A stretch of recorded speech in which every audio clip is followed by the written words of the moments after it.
নিজের শাশুড়িকে বশে আনার জন্য আস্তে করে তাবিজটা শাশুড়ি বিছানা নিচে রেখেই দ্রুত পায়ে হেঁটে আসতে দেখতে পেল মীরা। শাশুড়ির দরজার সামনে থেকে একটি ছায়া বেশ দ্রুততার সাথে দরজার আড়াল থেকে সরে গেল। মীরা বিষয়টি লক্ষ্য করা মাত্রই তার বুকে এক তীক্ষ্ণ প্রকম্পন অনুভূত হলো। সে ভাবতে পারছে না ছায়াটা কার। তারপর নিজের রুমে চলে আসলো। নিজের রুমে প্রবেশ করে ভাবতে লাগলো, কেউ যদি বুঝতে পারে যে সে তার শাশুড়ি মাকে বশে আনার জন্য তারই বিছানার নিচে তাবিজ রেখে দিয়েছে, আর এই ঘটনা যদি কোনোভাবে লিক হয়ে যায়, তবে তার আর রক্ষে নেই। হৃৎপিণ্ডের ধুকপুকানিকে সঙ্গী করে সে বিছানা থেকে উঠে দরজার বাইরে এসে বাইরে দৃষ্টি নিক্ষেপ করে। তখন কাউকে সে দেখতে পায় না।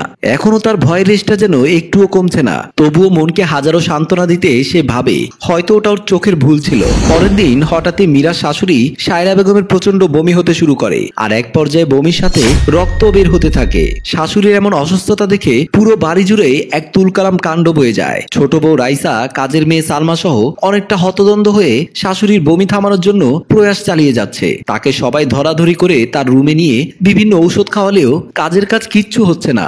উল্টো সায়রা বেগমের অবস্থা ক্রমেই বেগতিক হচ্ছে। শাশুড়ি এমন মুমূর্ষু অবস্থা দেখে মীরার মনে এক অজানা ভয় জেগে ওঠে। সেই শাশুড়ির যত্ন করার সুযোগই যেন পাচ্ছে না। কারণ মীরা যখন সায়রা বেগমকে সুস্থ করার জন্য কোনো কিছু এগিয়ে দিতে যাবে, তার আগেই ছোট বউ রাইসা সেটা শাশুড়ির সামনে হাজির করছে। এসব দৃশ্য পরিলক্ষণ করে মীরার মনে ভয়ের পাশাপাশি এক প্রকট হিংসারও জন্ম নিতে থাকে। তবুও সে ভাবছে এখন এত হিংসে করে লাভ নেই, কারণ এই মুহূর্তে শাশুড়িকে বাঁচানোটাই তাদের মূল উদ্দেশ্য। মীরার এক মুহূর্ত দেরি না করে তার স্বামী মুমিনকে কল দিয়ে জানায় তার মায়ের অবস্থা আকস্মাৎ খারাপের দিকে চলে যাচ্ছে। যত দ্রুত সম্ভব সে যেন তার ছোট ভাইকে নিয়ে এক্ষুনি বাড়িতে চলে আসে। মুনিম এই কথা শোনা মাত্র ঠিক আছে বলে আর এক মুহূর্ত দেরি না করে বাড়ির দিকে রওনা দিল। দুই ভাই বাড়িতে এসে সিঁড়ি বেয়ে উপরে উঠতে উঠতে ঘরের ভেতর থেকে কান্নার আওয়াজ শুনে মুহূর্তে ঘরে প্রবেশ করে।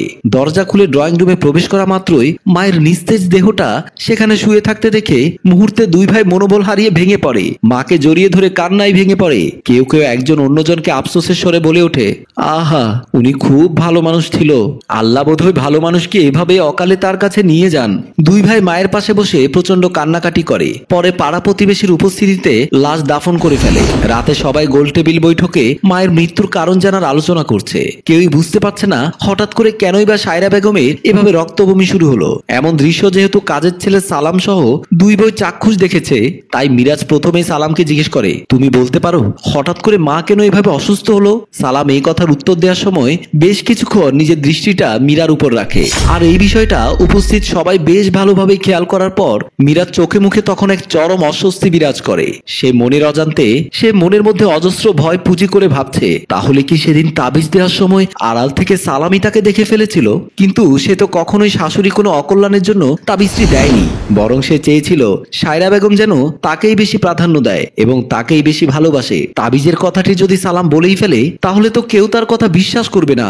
উল্টো সালামের কথা শুনে সবাই ভাববে সে শাশুড়িকে মেরে ফেলার জন্য এই কাজ করেছে। নীরবতা ভেঙে কাজের ছেলে বলে ওঠে, আমি সেরকম কিছু কইতে পারবো না, তয় মীরা আপা রাইসা আপা ভালোই কইতে পারবো। সালামের মুখে এমন কথা শুনে মীরার মনে হলো তার বুকের উপর থেকে কেউ বোধহয় কোনো ভারী জিনিস উত্তোলন করে বুকটাকে হালকা হওয়ার সুযোগ করে দিয়েছে।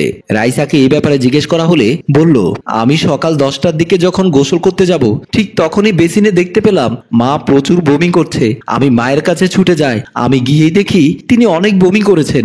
এক পর্যায়ে বমির সাথে রক্ত বের হয়ে আসে। আমার মনে হয় হয়তো এটা লিভার জনিত কোনো সমস্যা। ছোট বউয়ের এমন স্পষ্ট সুরে কথা শুনে সকলে বেশ অবাক হলেও সকলেই ধরে নেয় হয়তো এটা তেমন কিছুই হবে।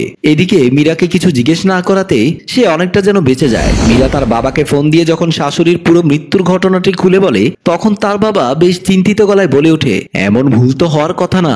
আর কবিরাজ কেনই বা তোকে উল্টোপাল্টা তাবিজ দেবে? আর তাবিজের কারণেই যে ওনার মৃত্যু হয়েছে এমনও তো কোনো প্রমাণ নেই। তুই আপাতত বিষয়টি একেবারের জন্য মাটি চাপা দিয়ে দে। যেটা হয়ে গেছে সেটার জন্য আর অনুশোচনা করে কাজ নেই। হ্যাঁ বাবা, কিন্তু আমার শাশুড়ি অনেক ভালো ছিল। আমার কেন যেন মনে হয় ওই তাবিজের কারণেই তার এমন অবস্থা হয়েছে। দূর, আচ্ছা তোর মনে যদি এতই সন্দেহ থাকে তাহলে তুই তাবিজটা নিয়ে আবার এখানে চলে আয়। কবিরাজের কাছে গিয়ে জিজ্ঞেস করবো যে উনি ভুল তাবিজ দিয়েছিল কিনা। আচ্ছা ঠিক আছে বাবা বলেই ফোনটা রেখে দিল।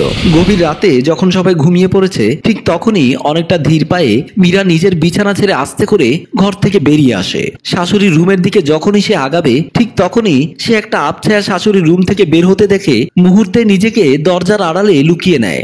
আবছায়াটিকে একটু ভালোভাবে খেয়াল করতেই দেখে এটা আর কেউ নয় বরং কাজের ছেলে সালাম। কিন্তু ওর এই রুমে কি কাজ থাকতে পারে সেটা সে ভেবে পায় না।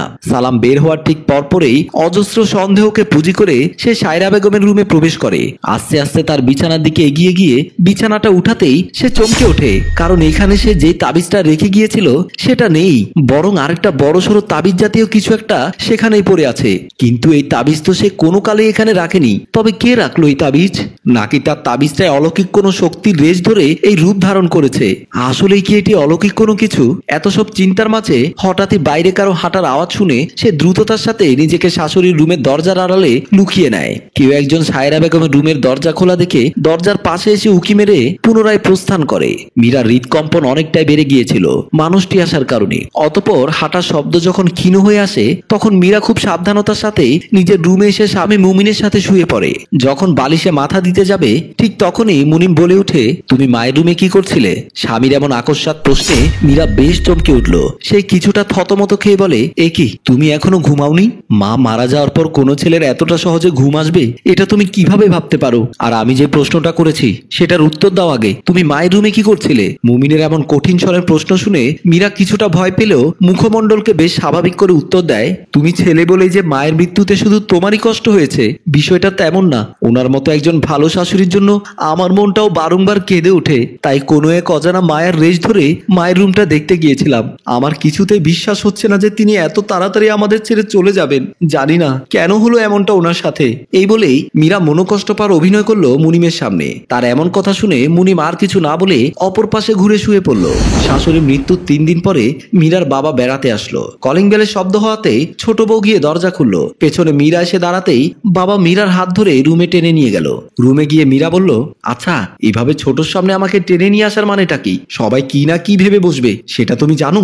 যা ভাবার ভাবুক, এখন বল সেদিনকার তাবিজটাকে তুই তোর শাশুড়ির বিছানার নিচে থেকে নিয়ে এসেছিলি? হ্যাঁ এনেছি, কিন্তু ওখানে আমার তাবিজটা পাইনি, বরং অন্য আরেকটি তাবিজ পেয়েছি, দাঁড়াও দেখাচ্ছি। এই বলে মীরা লুকিয়ে রাখা সেই বড়সড় তাবিজ জাতীয় বস্তুটি বাবাকে দেখালো। তিনি তাবিজটি দেখে বেশ হতভম্ব হয়ে গেলেন, কারণ এরকম একটি তাবিজ তিনি একটা সময় নিজের বউকে শিক্ষা দেওয়ার জন্য তার বিছানার নিচেই রেখে দিয়েছিল। এবং এরপর থেকেই মীরার মা শরীরে এক অজানা রোগ বাসা বেঁধেছিল।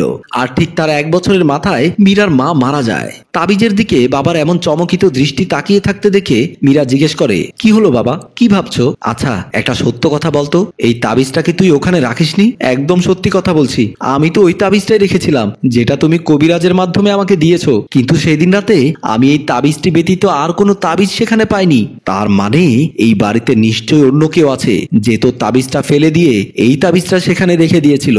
আর এই তাবিজটা খুবই মারাত্মক। বাবার মুখে এমন কথা শুনে মীরা চমকে উঠল। সম্মানিত দর্শক, শাশুড়ির আসল খুনিকে জানতে হলে অপেক্ষা করতে হবে 2য় পর্বের জন্য। গল্পটি ভাবনা ও প্রযোজনায় মঞ্জুর মোর্শেদ, পরিচালনায় রেজাউল কবির চৌধুরী, ক্যামেরায় রিমন।